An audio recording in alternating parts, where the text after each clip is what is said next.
Hi, my name's Carl.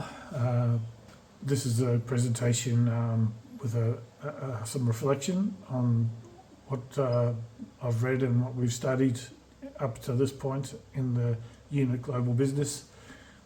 I may try and put forward some ideas towards the end about what I think will be impacted and where our future may go towards. I think an interesting thing I read so far, there's many, so much is going on, there's so many YouTubes and so much information going on about global business at the moment because of the tariff war, the trade war with Donald Trump and the world, and the reciprocal tariffs that are, knee-jerk reactions to survive economically by countries. It's almost very unsettling to see it all happen. The world's become very volatile. The article I did read from by Dr. James Dennison of why did the UK leave the EU was interesting. I hadn't paid much attention to that issue up until now, and reading that article surprised me that the direction of the country may not necessarily have been a good direction following that, shifting away from global business for the sake of sovereignty and immigration policies and some identity. I think there are more pros to staying with the EU than leaving it, but that's too much detail for this talk. Interestingly enough, I think America is a similar issue and very, very on par or parallel with the United Kingdom, that America did not necessarily ask for tariffs either. The president has bypassed congressional consultation to issue tariffs and taken upon himself to create a trade war with the world, and a little bit of vindictiveness and reciprocal knee-jerk reactions to issues. There is some hypocrisy that I'm concerned about with that. It's sad to see that a whole country would not understand the use of tariffs, and the fact that the use of tariffs is also possibly inappropriate, although for their use and purpose, it was not helping.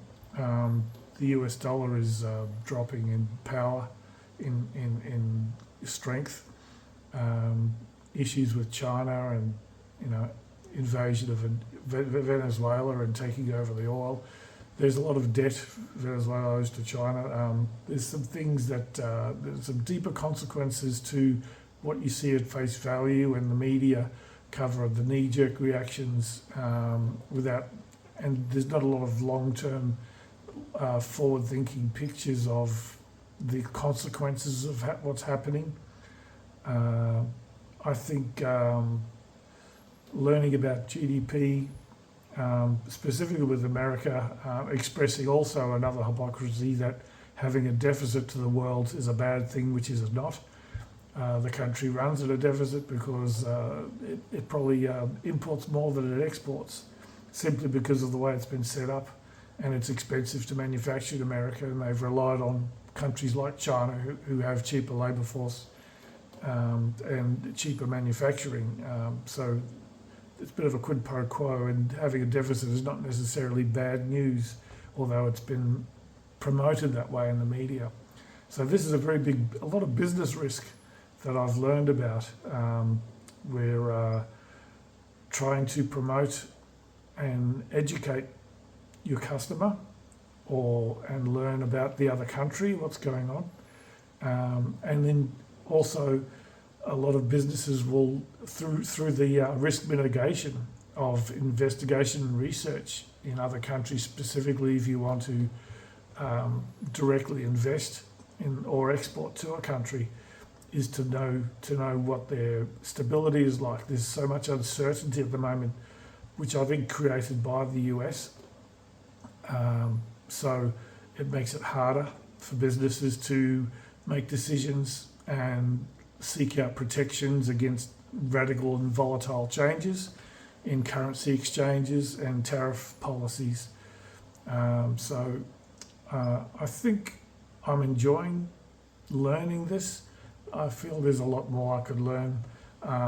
There's a few graphs I've put up on the slide here on the presentation PowerPoint that shows that there is some anticipation that population growth up until the year 2100 shows that Africa and Asia population is going to grow quite considerably. And India is also growing. China, the population of China, which is some new information for me through research, which I found on a website which is attached to this presentation. It seems to me that China's population is in decline, and it would be difficult for China to recover that. And of course, the size of the population has enabled China to have a cheap labour force and do the manufacturing and do the exporting, which has made it a very powerful economy. One of my observations I think I've seen is that China is going to decline in population growth, but it will still have a level of manufacturing. And what I see happening is the US dollar is reducing and is losing its strength as a Federal Reserve, and a number of countries like China who own treasury bonds as the US debt are selling off because the uncertainty that America is providing the global trade environment is such that there is fear that the US dollar and the US economy may collapse. And so they're diversifying. Other countries like China, India, Europe, Germany, they're diversifying. Germany is repatriating the gold from New York, and they're shifting away from the basis of the US dollar as the Federal Reserve and trading more in their own currencies and affecting their own currencies.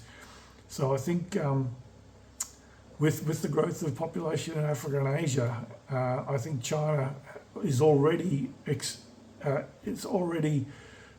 showing business investment in other countries economically for resources and sourcing for themselves in Africa, Sri Lanka, in Asia, because they are aware of their loss of population and the fact that it's not so cheap anymore in China to produce. And countries like India will have population, although not as high as Africa's growth up until the year 2100 as possibly anticipated. So I think China or a country like China that wants to maintain economic strength will need to look at its immigration policy. I think America makes a big mistake in exporting and deporting migrants, illegal immigrants from its country, when its whole problem has been that it has a low population and it has a low population growth. And immigration is the way to have a cheap labour force in your country to have, if you want to enforce manufacturing for exports. America does not export much, hence the deficit.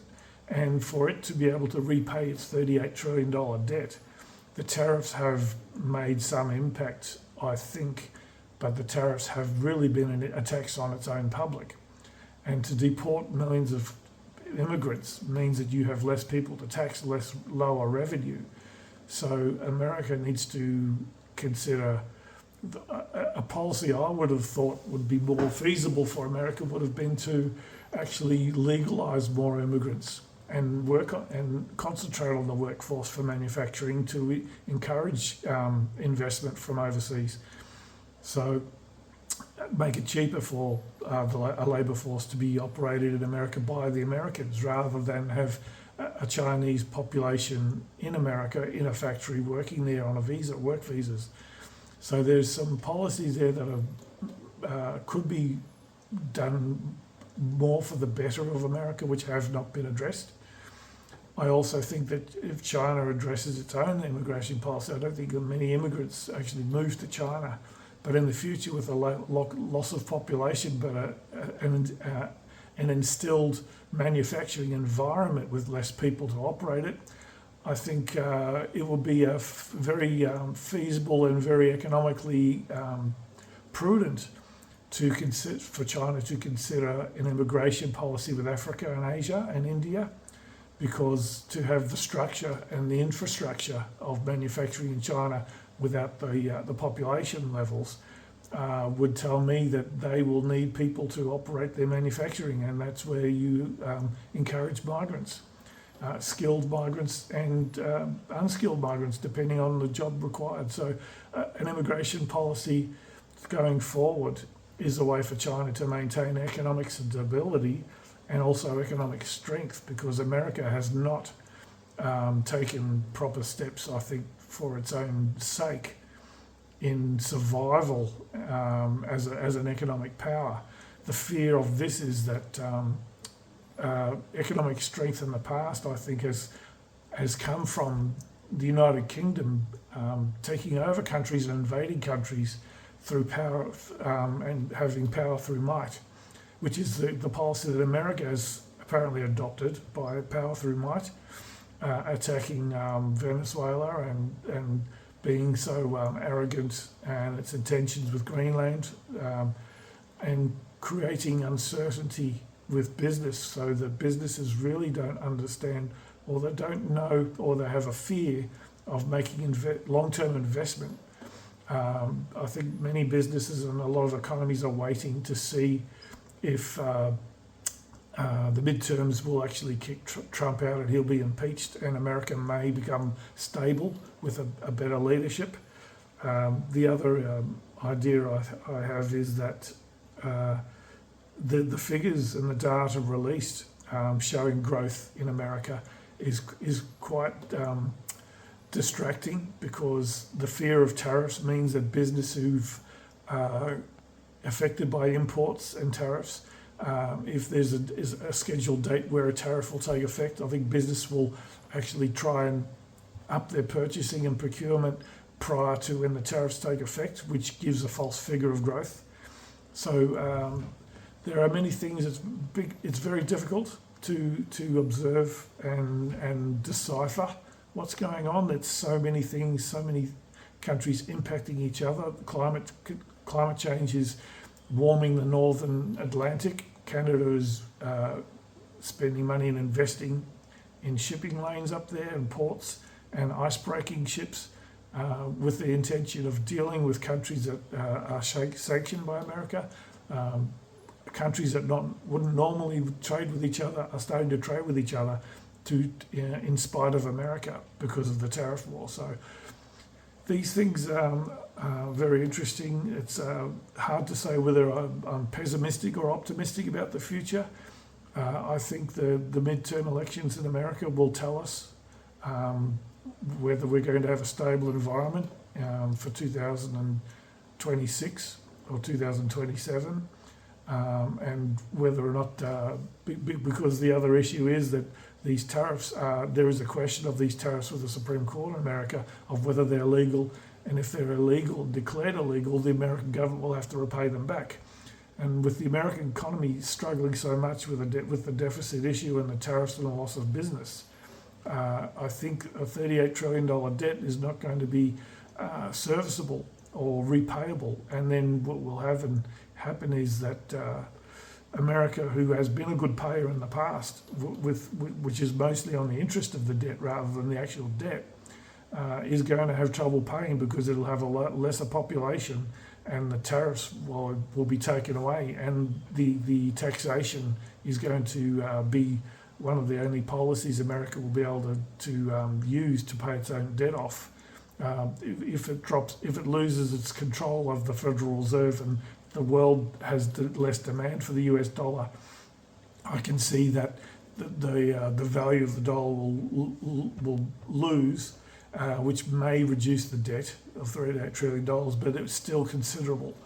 And if you're not set up economically to pay that back with policy, and your country internally is not set up to manage the debt with less people, meaning less income revenue from taxation, something will have to give. So, and I think the countries surrounding America who are finding alternative trade mechanisms are working to survive with the anticipation of the collapse of the US dollar and the American economy if a better leadership is not provided soon. So I think a lot of people are holding with abated breath for the midterms elections and the anticipation that we hope that there is no more aggressive approach by America. So I think I've picked up a lot of this from the study and by looking at countries and interactions and considering the global business perspective more rather than localising it. So thank you for your time. I hope something interesting has been discussed. Thanks.